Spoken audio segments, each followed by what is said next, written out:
Voici Actu Rémi, l'essentiel de l'actualité nationale et internationale.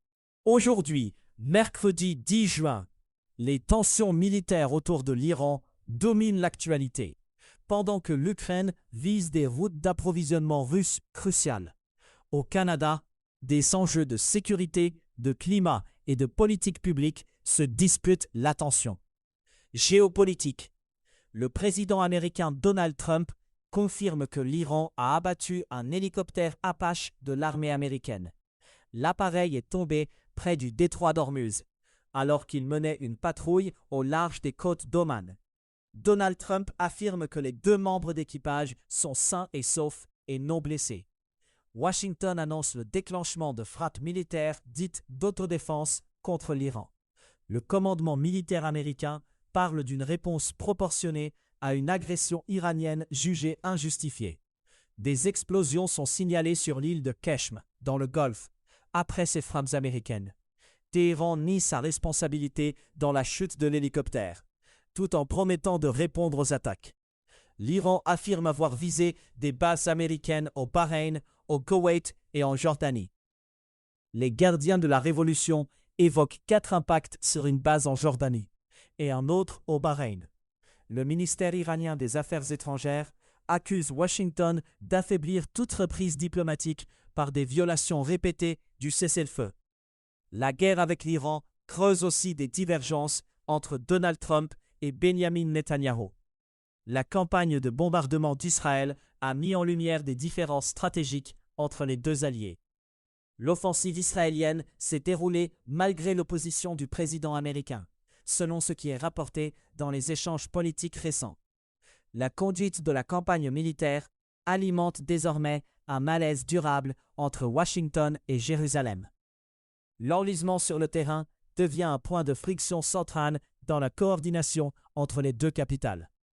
En Ukraine, les forces de Kiev frappent des lignes d'approvisionnement russes jugées déterminantes. Les troupes russes dépendent d'un corridor terrestre pour ravitailler la Crimée, et ce trajet subit des attaques concentrées.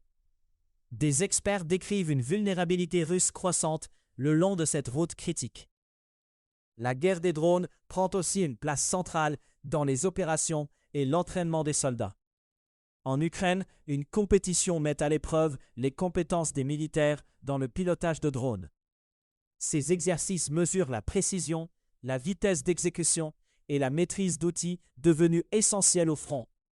Au Liban, des habitants déplacés du Sud craignent une occupation durable par l'armée israélienne. Des ordres d'évacuation ont vidé des villes et des localités, et des résidents redoutent de ne jamais retrouver leur maison. La possibilité d'une expansion de l'invasion israélienne nourrit aussi l'inquiétude dans sa communauté.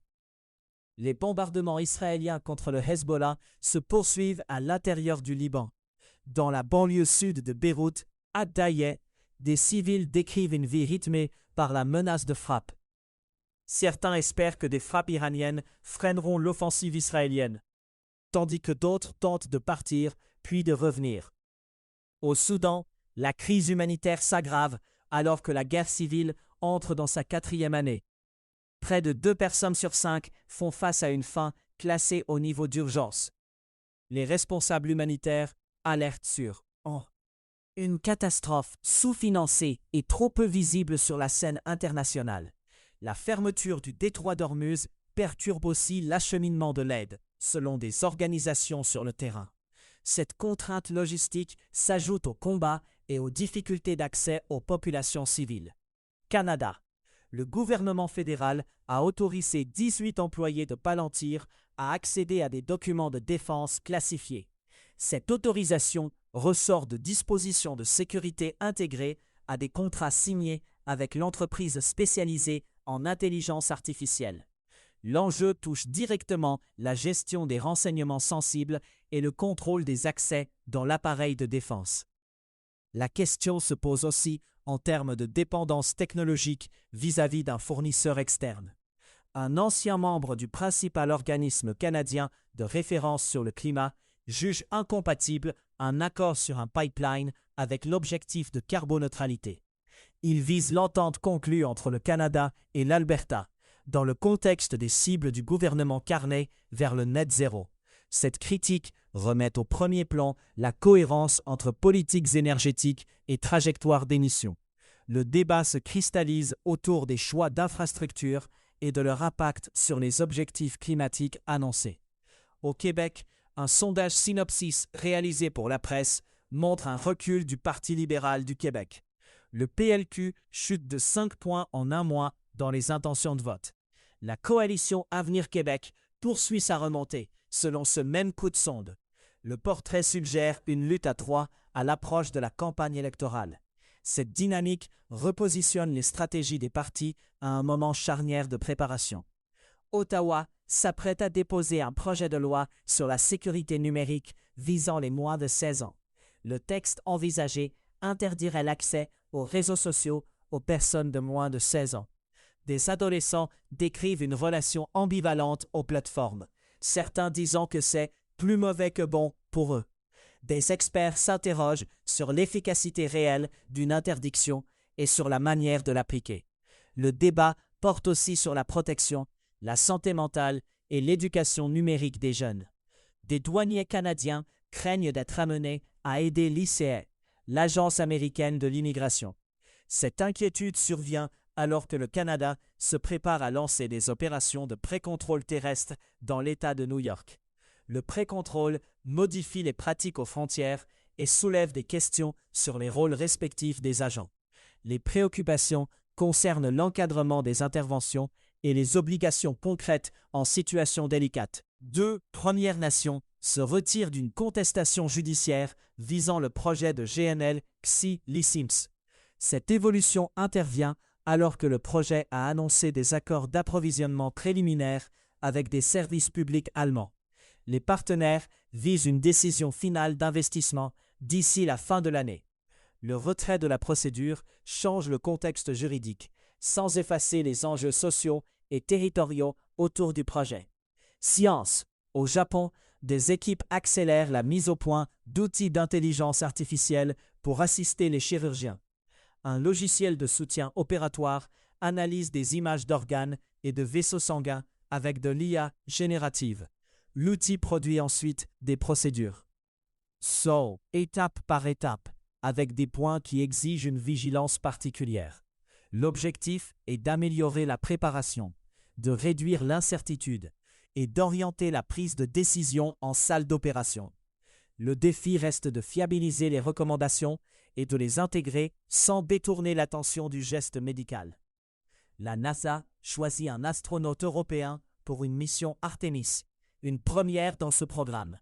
L'Italien Luca Parmitano est nommé pilote principal pour le vol d'essai Artemis 3. La mission est attendue en 2027 et doit tester des technologies en vue d'un futur alunissage. Cette désignation souligne le rôle des partenaires internationaux dans la nouvelle phase d'exploration lunaire. Elle met aussi en lumière la préparation opérationnelle et la coordination entre agences et équipages.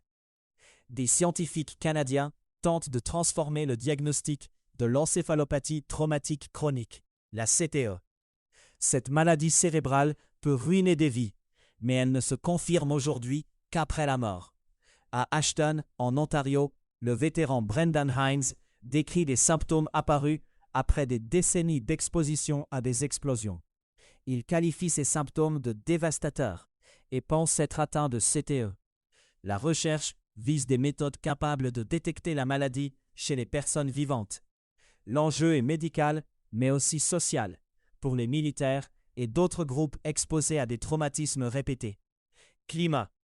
Des orages apportent des avertissements de tornades, de la grêle et de fortes pluies à Winnipeg. Une grande partie du sud du Manitoba est aussi touchée par ce passage de mauvais temps. Les autorités diffusent des alertes alors que des nuages violents et des précipitations intenses perturbent les déplacements et les activités. Monde. Une enquête affirme que des marques mondiales utilisent probablement un minerai finançant une rébellion en RDC. Amazon et Sony figurent parmi les entreprises possiblement exposées à ces chaînes d'approvisionnement. Le coltan, utilisé notamment dans des téléphones, serait entré sur le marché via des filières contrôlées par le M23. Ces mines se situent en République démocratique du Congo, dans des zones occupées par cette milice. Le M23 est accusé d'atrocités, dont des violences sexuelles à grande échelle, des exécutions sommaires et de la torture. L'enjeu porte sur la traçabilité, le contrôle des intermédiaires et le risque de financer indirectement des groupes armés. Au Kenya, la police tue par balle un homme lors d'une manifestation liée à un projet de centre de quarantaine Ebola. La protestation visait une installation envisagée pour des citoyens américains. Les faits se déroulent à Nanyuki, à environ 120 miles de Nairobi. Un organisateur local, Patrick Wahome, affirme que l'homme a été atteint d'une balle à la tête. Des journalistes voient le corps dans un véhicule de police, avec une blessure importante à la tête. La colère augmente sur place, alors que la population conteste les plans et les impacts de ce projet. En Birmanie, des rebelles perdent du terrain, tandis que l'armée force des hommes à rejoindre ses rangs. La guerre se lie sur des positions de première ligne, où la pression militaire s'intensifie. Les forces armées recourent à des méthodes de recrutement coercitives, selon des observations sur le terrain. Cette dynamique affaiblit certains groupes rebelles et modifie l'équilibre dans plusieurs zones de combat. Des migrants détenus se retrouvent à la merci de gangs au sein de centres de détention liés à l'ISE. Des groupes comme Los Paisas, Sureños et Norteños opèrent aussi à l'intérieur de certaines installations. La cohabitation forcée expose des personnes vulnérables à l'intimidation et à la violence organisée. L'enjeu concerne la sécurité interne, la protection des détenus et le contrôle effectif des autorités dans ces lieux. Économie. Sur les marchés des matières premières et des devises, l'or s'établit à 4 173 $ américains, en baisse de moins 3,6% sur 24 heures. L'argent se négocie à 64 $ américains, en baisse de moins 6,5% sur la même période. Le Bitcoin évolue à 61 019, en baisse. Le dollar canadien s'échange à 0,718 $ américains. Le plus grand fabricant mondial de puces n'exclut pas des hausses de prix, alors que ses coûts augmentent. Un dirigeant de TSMC évoque la poussée de l'intelligence artificielle et ses effets sur la demande. Le même responsable insiste sur le poids de la géopolitique des semi-conducteurs dans les décisions industrielles. Des hausses de prix pourraient se répercuter sur l'électronique grand public, selon les signaux donnés par l'entreprise. Le dossier illustre les tensions entre capacité de production, investissement et chaîne d'approvisionnement. Mercado Libre annonce un investissement de 4,6 milliards de dollars américains au Mexique cette année. C'est la 3e année consécutive où l'entreprise augmente ses investissements mexicains. Le plan pourrait se traduire par 8 500 nouveaux emplois. Avec ces embauches, l'effectif de Mercado Libre au Mexique dépasserait 42 000 personnes. L'annonce confirme l'importance du marché mexicain dans la stratégie logistique et numérique du groupe. La Coupe du Monde 2026 s'enfonce dans une controverse sur le prix des billets. Le tournoi doit se tenir aux États-Unis, au Canada et au Mexique. Les prix s'orientent vers la Coupe du Monde la plus chère jamais vue pour les spectateurs au stade. Pour la finale, les billets les moins chers en vente générale coûtent 4 fois plus qu'en 2022 au Qatar. Ces billets à bas prix ne représentent qu'une petite proportion du total des sièges. Le débat porte sur l'accessibilité, la tarification dynamique et la place réservée au grand public dans l'événement. À savoir aujourd'hui, le 10 juin 1940, l'Italie de Benito Mussolini déclare la guerre à la France et au Royaume-Uni. Le 10 juin 1990, le Pérou élit Alberto Fujimori à la présidence. C'était Actu Rémi. Plus d'actualités sur acturemi.news.